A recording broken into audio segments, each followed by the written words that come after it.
प्रणाम सभी लोग के रवा लोग के ही बताओ करला कि हम मेलबर्न एयरपोर्ट पे बानी है बड़ा ये जैसे हमरा वेलिंगटन जाएगा रवा लोग के एक चीज़ बताओ करला कि देखिए हर इंटरनेशनल एयरपोर्ट पे हर एयरलाइंस अपना वीआईपी गेस्ट खातिर अपन लाउंज बना के रख ले बा जो बिजनेस क्लास के लोग बा वो लोग के वेटिंग करे खातिर टाइम करे खातिर। तो देखिए एजा जितना भी अभी हम जाते हैं देखा कितना लाउंज एजा बा एयर न्यूजीलैंड के बाद अमेरिकन एक्सप्रेस के बाद प्लाजा प्रीमियम कॉन्टास सिंगापुर सब अपन अपन लाउंज रखें। एमें अमेरिकन एक्सप्रेस और प्लाजा प्रीमियम दू गो लाउंज बाड़ी सन।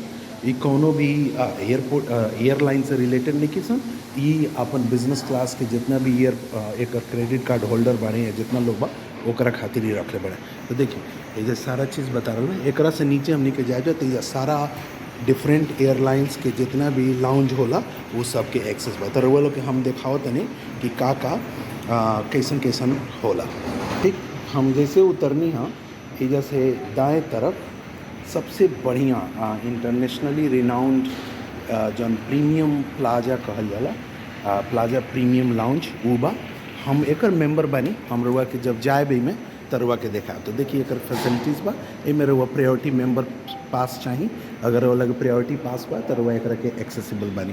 ठीक एकरा आगे ये वियतनामीज़ एयरलाइंस की प्लाजा बाड़ी से लाउंज बाड़ी से और एयर न्यूजीलैंड के सामने लौकता बिजनेस क्लास कॉन्टास है जो ऑस्ट्रेलियन है ओकर लाउंज बा। आगे रुआ देखे तो एमिरेट्स के बा एमिरेट्स भी बहुत बढ़िया लाउंज होला ओकर मतलब वर्ल्ड क्लास के अपना वीआईपी गेस्ट खातिर रख ले बा। फिर से सिल्वर क्रेस्ट लाउंज बा यो इंटरनेशनली रेनाउंड बा। गोल्ड क्लब के अगर वह एक बिजनेस क्लास मेंबर बानी जे लाख लाख रुपया दे के टिकट खरीदत बिजनेस क्लास के ओकरा कोनो भी दिक्कत ना होखे अगर ओकरा और भी ओकरा के वीआईपी वेलकम करे खातिर ये सब लाउंज होला। तो देखे भाई सिंगापुर एयरलाइंस के सिल्वर क्रिस लाउंज अगर वो अगर वीआईपी मेंबर बनी रिमेंबर एक मेंबरशिप लेवे खातिर वो 2-2 लाख 3-3 लाख के टिकट खरीदे के पड़ेला बिजनेस क्लास में ट्रैवल करे खातिर। अमेरिकन एक्सप्रेस के रुआ के हम देखाओ तनी आगे के अमेरिकन एक्सप्रेस में हमने के बार बनी हम अमेरिकन एक्सप्रेस के मेंबर हैं हम ओकर फैसिलिटी दिखाएब एक बाद रुआ के प्लाजा प्रीमियम के भी दिखाएब।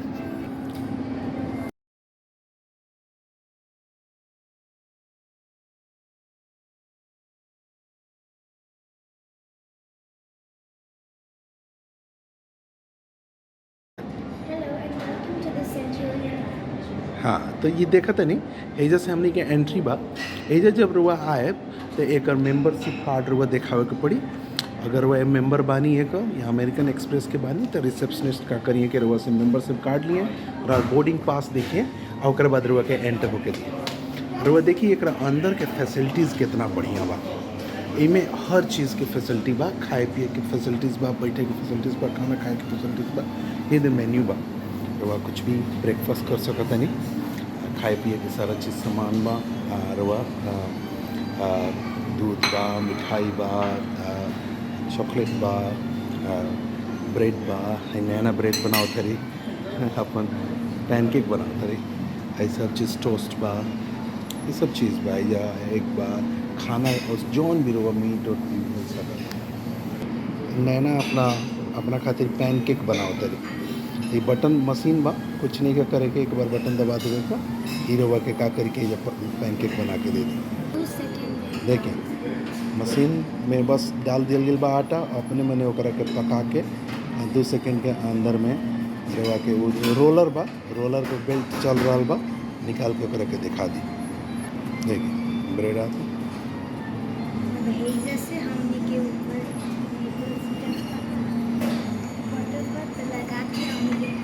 एकरा पर मध गिरा तरी पूरा मध नैना गिरा दे रही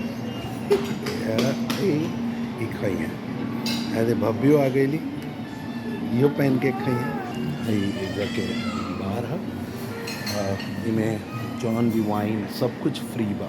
तो अगर मेंबर बनी कॉफ़ी चाहिए दारू चाहिए वाइन चाहिए बियर चाहिए विस्की चाहिए सब कुछ फ्री बा।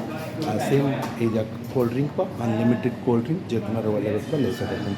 ऐसे लोग के बैठे के व्यवस्था बा सारा खाना खा नहीं ये जो बैठे के व्यवस्था बा सब लोग जे जैसन जहाँ पे भी जगह लेके बैठ सकता, अपन काम कर सकता।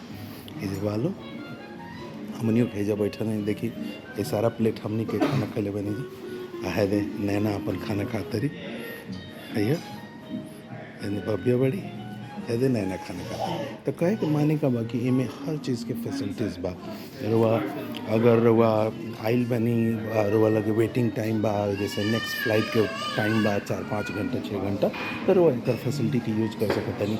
इमें हर चीज़ बा, बाथरूम भी बा, एक्सेस कर सकतनी, नहाए वाला भी एक्सेस कर सकतनी। तो वर्ल्ड क्लास के फैसिलिटीज़ बा सारा अपना मेंबर्स लोग खातिर। इमें रुआ जाके अपन टाइम स्पेंड कर सकतनी, खाना खाए के नहाए के ऐसी करेगा, सब चीज़ की व्यवस्था बा। बुझे तो देख सकते हैं खूब बढ़िया सेम वही व्यवस्था ये यही बा, कोनो अंतर नहीं है। हमनी के का होला कि हमनी के एकरा खातिर हमनी के अमेरिकन एक्सप्रेस के कार्ड ले बन जाए। तो अमेरिकन एक्सप्रेस के कार्ड अगर वो लगे तो वह ई फैसिलिटीज़ फ्री बा। अगर वो अमेरिकन एक्सप्रेस कार्ड नहीं के तो के $60 के एक आदमी के एंट्री के पैसा लगेला। $60 में अमेरिकन डॉलर होके था 4200 रुपया, 4000 रुपया के करीब। ठीक बा, चलिए तब हम बंद करते नहीं, अब हमने के खाए के इंतजार में बन जा। देखी कुछ राउंड भइल बा, फिर से दोबारा 4-5 राउंड होई।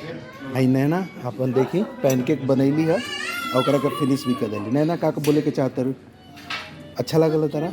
अच्छा लागल तारा? अच्छा बा ना, ये मेरे वो काम भी कर सकते नहीं आके 4-5 घंटे। देखिए सारा सामान हमने के रख दिल भैया, चार्जर बा, सब चीज़ अपन प्राइवेट एरिया बा, लाइटिंग बा, सब कुछ चेंग अभी रुआ कर के एक्सेस कर सकते नहीं। खूब बढ़िया बा, तो अपन काम करते नहीं, कोनो दिक्कत नहीं है। ठीक बा, सब लोग अपन खाना खाता है, यही कर रहा है, एक्सेस कर रहा है।